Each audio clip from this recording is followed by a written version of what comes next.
Hi friends, welcome back to another episode of Generation Films. My name is Alan. So last night our plane was almost taken down on the way back to New York City by an extremely dangerous hail/thunderstorm. Our pilot tried to repeatedly land at LaGuardia, JFK, and also Philadelphia, but had to bail on each landing attempt at very low altitudes because the wind and rain and everything was just so crazy.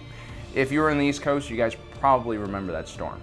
Luckily, we made it on the ground safely after Sky Marshal Liam Neeson exited the plane and defeated the thunderstorm with his fist. We eventually ended up in Baltimore because that was the last airport on the East Coast that closed down, and we were trapped in the airport overnight, which is why I didn't make it to the office, which is why I'm filming here in my apartment, which explains his background. So, sorry about that. Anyway, today we're going to talk about the 10 best marksman shots in film.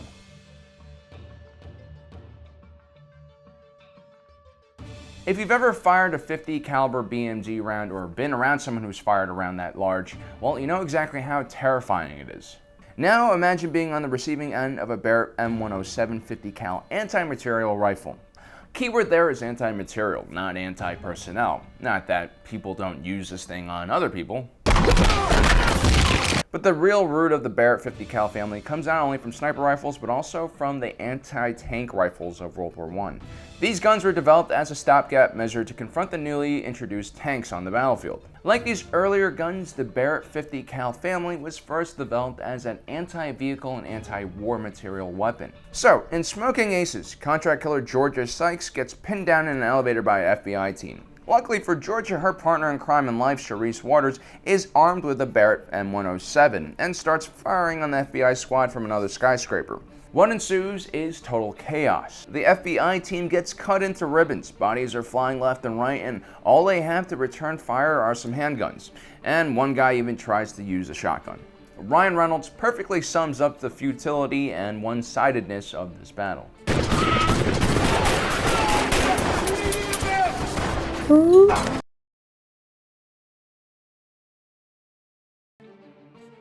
This next shot is probably one of the most unrealistic on this list.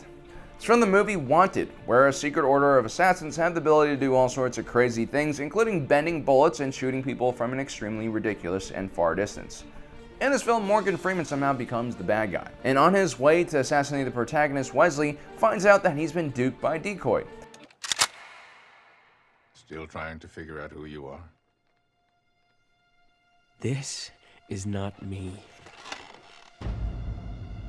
Wesley proceeds to shoot him in the back of the head with what I can only describe as some kind of steampunk smart bullet. What makes this shot even more impressive was the fact that he was able to line up several of his other grievances, including shooting through a donut of a hated coworker and destroying the drink out of the hand of his best friend who his girlfriend left him for. It's a really cool shot and a great piece of cinematography, but it still doesn't make Wesley more likable.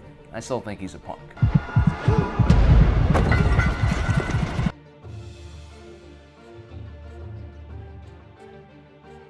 Now, a lot of these YouTube sniper list videos include the movie Enemy at the Gates, one of the most famous sniper films about World War II, featuring real-life sniper Vasily Zaitsev, who was even more handsome than Jude Law in real life. Now, a lot of the YouTube videos I'm talking about focuses on this one scene where Vasily dispatches a handful of German soldiers using the sound of artillery shells to mask his shots.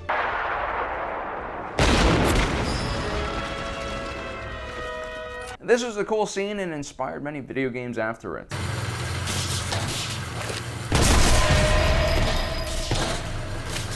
But the most impressive shot in the movie easily belongs to Major Erwin Koenig, a German sniper school instructor sent to hunt down Vasily.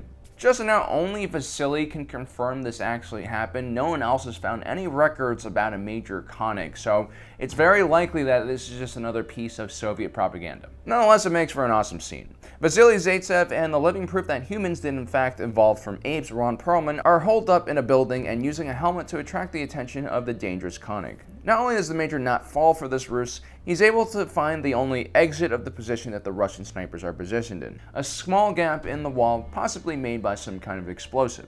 As Ron Perlman and Jude Law attempt to jump the gap, Koenig somehow manages to headshot Ron Perlman while he's in midair.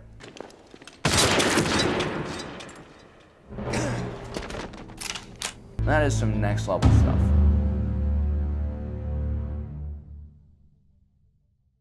A lot of people seem to hate the 2010 Robin Hood movie because of all the historical inaccuracies in the film, but it's kind of odd because we're not even sure if Robin Hood was a real person in the first place. Also, the 2010 Robin Hood film isn't technically considered a historical war drama. Instead, it falls into its own genre known as the Ridley Scott movie featuring Russell Crowe genre. This genre usually has crazy amounts of testosterone, drunkenness, and manliness displayed on screen, and usually features similar plot points. I personally always liked this portrayal of Robin Hood as some longbowmen who loots dead bodies on the battlefield. Considering the period and how much longbowmen actually made at the time, it just seems to make more sense, and having Russell Crowe portray him is awesome. We're typically taught that archers were slight in build and typically thinner than your average melee soldier.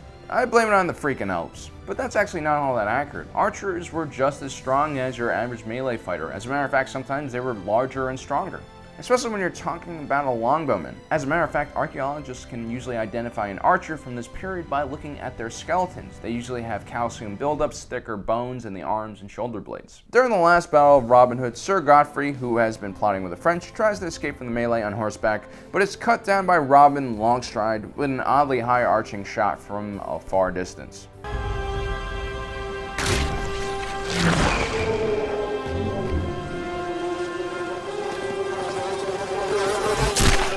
I'm guessing by this point he was just showing off.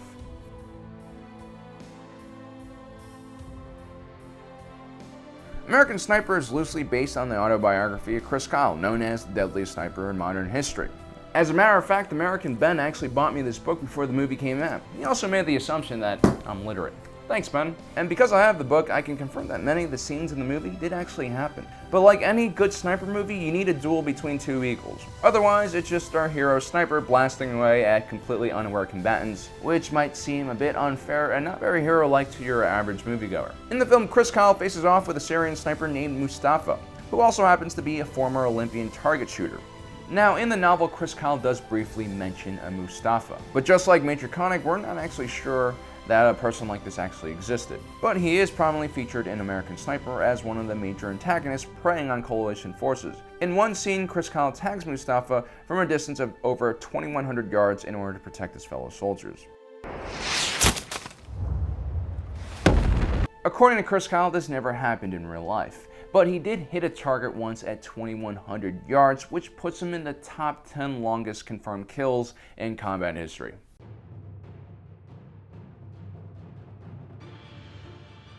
Before Hawkeye and Falcon became superheroes, they were a member of a US Army EOD squad in Baghdad.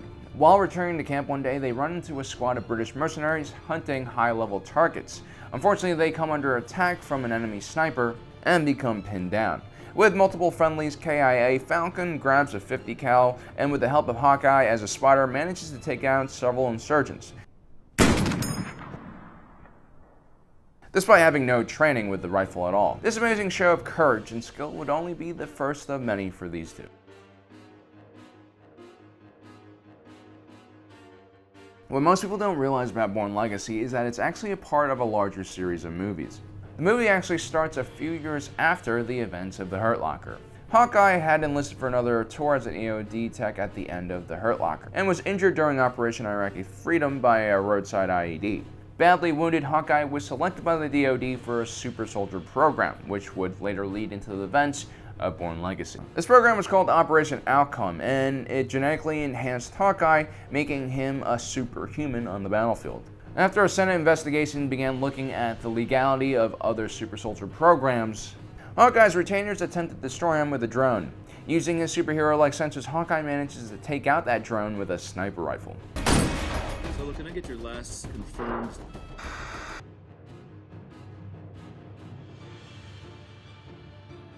Now you probably thought I was going to go with Hawkeye in Avengers or one of his other movies. I mean, he is pretty impressive, especially because he seems to be able to properly balance family and work, something the rest of the Avengers can't seem to figure out. But no, we have to talk about Legolas. As much as I hate Orlando Bloom and elves, he really is a badass in combat. And while he has some really impressive kills in the Lord of the Rings trilogy,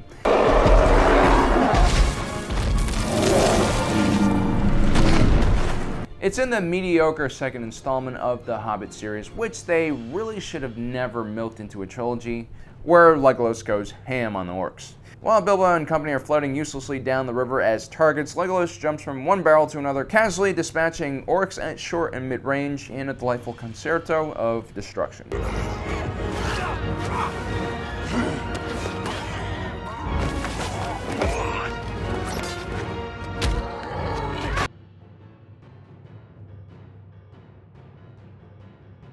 There's nothing that says anti-marksmanship than a giant 50 cal strapped to the back of a Jeep being fired by a Rambo.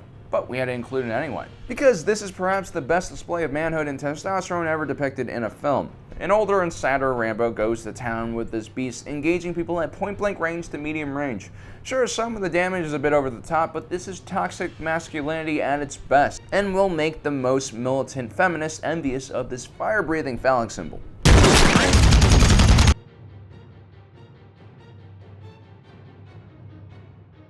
Lastly, an even older Rambo finds himself once again surrounded by a bunch of nondescript, heavily armed Southeast Asian baddies. His only way out, the less talented, likable, and muscular Hemsworth brother, Liam.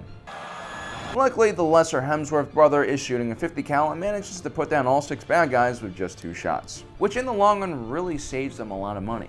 The 50 BMG costs around $2 to $3 per round, so he's at least saving $8 during that engagement. Good job, Hemsworth. Well guys, that's our list of the 10 most impressive marksman scenes. I know there's a lot that I haven't covered, so let me know what's on your top 10. As usual, thanks for joining us today. Don't forget to subscribe and hit that notification button. My name is Alan, reminding you that life is a movie and you are the protagonist.